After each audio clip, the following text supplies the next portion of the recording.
Então você vai desde isso até a fraude, até o indivíduo que instala uma câmera escondida dentro de um quarto de hotel e depois estoura aqui para não vazar as imagens. Até um negócio que você anuncia o computador. Olha que loucura, você abre... Hoje tem os e-commerces, marketplace, né? Aí você vai lá no seu computador. Vou vender meu computador. Tá bom. Aí o cara pega, manda mensagem para você, conta uma baita história até ele conseguir seu e-mail. Ele fala que precisa do seu e-mail. Quando ele consegue seu e-mail, ele começa a mandar e-mail se passando pela plataforma, validando a venda. Então, é falso, mas ele já tem seu e-mail, tem as características da compra e tal. E fala, seu produto foi vendido, parabéns. Aí ele fala, você recebeu o seu e-mail de aprovação? Recebi. Então, estou mandando aí alguém retirar na portaria. O cara deixa o computador na portaria, o criminoso leva embora, e depois ele vai perceber que a confirmação era falsa. É tudo na lábia e também na falta de experiência da galera de saber que o e-mail que vai chegar é falso. E você vê que sempre tem esse aspecto, né? Os mais bem-sucedidos geralmente estão ligados a ter alguma informação que ele vai usar para passar essa imagem de que realmente é a loja, nesse caso. Eu recebi recentemente, acho que muita gente recebeu um do correio, tinha um número de rastreio que de fato era um tracking meu, mas era antigo, falando que eu fui taxado e tudo mais.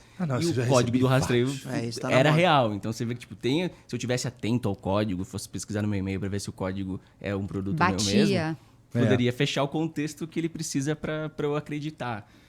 E assim, isso daí é a última, suponho, tá? Isso aqui eu tô pirando, como é que chega o ataque. E esse tipo de ataque aí, ele talvez seja o final de uma série de ataques, na verdade. Porque assim, como que ele tem esse código, né? Alguma coisa aconteceu nesse caminho aí, né? Alguém, sei lá, houve uma vulnerabilidade, ou alguém cometeu um crime, sei lá, né?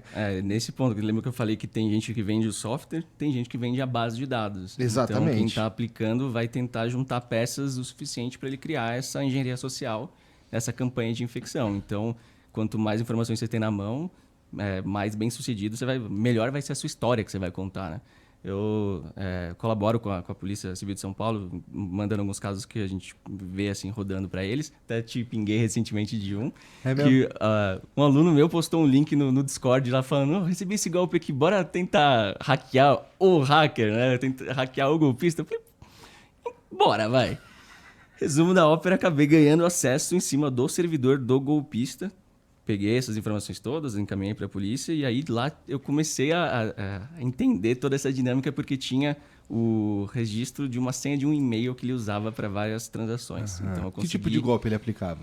Era desses SMS, era até bem articulado e tem esse aspecto de alguma fonte interessante de dados. Então, ele clonava a página do .gov, então ele mandava um SMS para você falando assim, você tem R$2.000 para sacar, e aí, se você quiser, entra nesse link. O link era o .gov.br clonado. E quando você colocava seu CPF lá, ele chamava uma dessas APIs que são produtos para marketing e tudo mais, que com o CPF puxa os dados do usuário. Então, quem estava colocando o CPF achava que, de fato, estava no .gov, porque aparecia nome da mãe, endereços, onde morou e tudo mais. Então, você despertava a atenção falando, olha... esse tanto de informação eu devo estar no .gov. E aí o resumo da história era que ele falava que você tem R$2.000 para sacar, mas que você teria que pagar uma pendência de R$55 para liberar isso. E aí te dava um Pix gerado por ele, né? E aí eu comecei a ver, tipo, da onde está gerando esse Pix? Ele pedia o comprovante depois e eu tive acesso à pasta dos comprovantes, o que é muito engraçado porque, por um lado... engraçado não, é triste por um lado porque de fato tem muitas vítimas, mas tem o BR que sacou que era golpe e tá lá mandando, tipo, o dedo do meio, mandando um monte de foto aleatória, zoando, golpista de merda, o cara tira print, entra lá, preenche o golpe inteiro só pra sacanear. Então, assim, tem ambos os lados, mas... vendo o e-mail, tinha as transações das listas e ele buscava negociar listas que tivessem idosos, que tivessem pessoas mais velhas, ele focava nisso. Mas era um golpe pequeno, ele não mandava para muita gente, por isso ele não foi detectado tão facilmente. Mas é muito louco de ver. Assim, é bizarro de ver. Agora, eu tenho uma pergunta que eu tentei montar o quebra-cabeça. Hoje, olhando distanciado, eu consigo entender parte do que aconteceu, mas tem uma coisa que eu não consigo entender. Existiu uma visibilidade ali da minha conta, né, do meu histórico bancário. O que é ok, pode ser, enfim, alguém do banco, pode ser alguém que entrou, pode ser alguma coisa que eu cliquei e tal. Agora, existe uma esperteza que não é sorte, que a data, ela é uma data que, por exemplo, que o meu marido passa um dinheiro na minha conta, para as nossas contas, eu tinha vendido um imóvel e aí a gente ia quitar um outro. Então, assim... A data que você recebeu o contato, você disse? Eu achei curioso, porque foi um momento onde tinha um volume... Mas é bem provável que seja coincidência.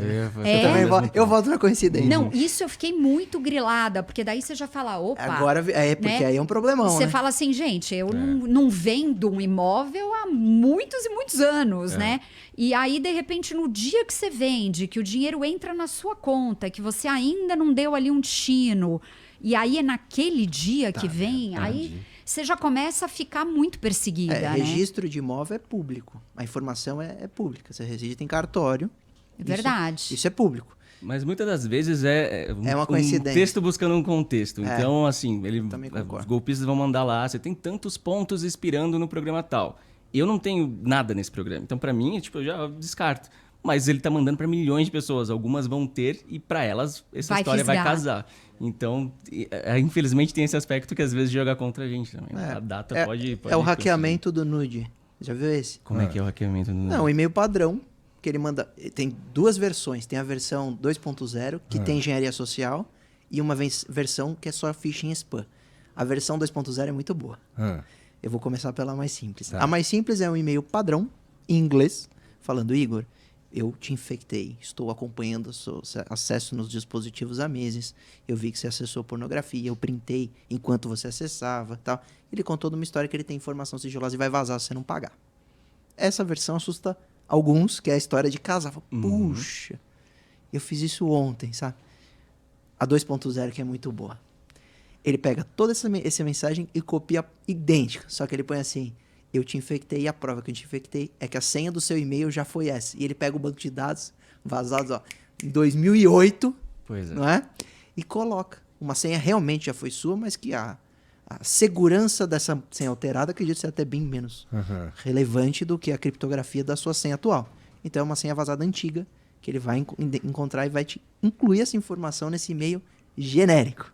É um baita verde, só com a sua senha lá. Isso, eu já recebi áudio de pessoas chorando por ter recebido isso. E aí, quando eu falo, é normal, isso é um golpe conhecido, relaxa. Era tipo o alívio da vida da pessoa. Eu já atendi dono de shopping. Quando a carapuça serve. Meu amigo. Não, e tem uma outra dor, assim, que dá até vergonha de contar, mas eu vou contar porque vale a diversão. Dentro do contexto ali do meu golpe, teve coisas de cartão de crédito, né? Que foram pagas. E aí, assim, é incrível, né? Porque você descobre o golpe, você fala com o banco, recebe uma negativa, você abre o processo contra o banco. E aí, assim, dia 1º, agora, de novembro, eu pago a 3ª parcela do que foi parcelado no cartão do golpe. Então, assim, você quer esquecer aquela parada e não pensar mais naquilo. Você já pagou o advogado e trabalhou mentalmente falando isso agora é um problema do advogado, ele vai fazer por mim um melhor trabalho, eu não vou mais pensar nisso, porque senão eu vou ficar louca. E aí vem lá o cartão de crédito. O problema como 3/3 de R$880 e você quer se matar.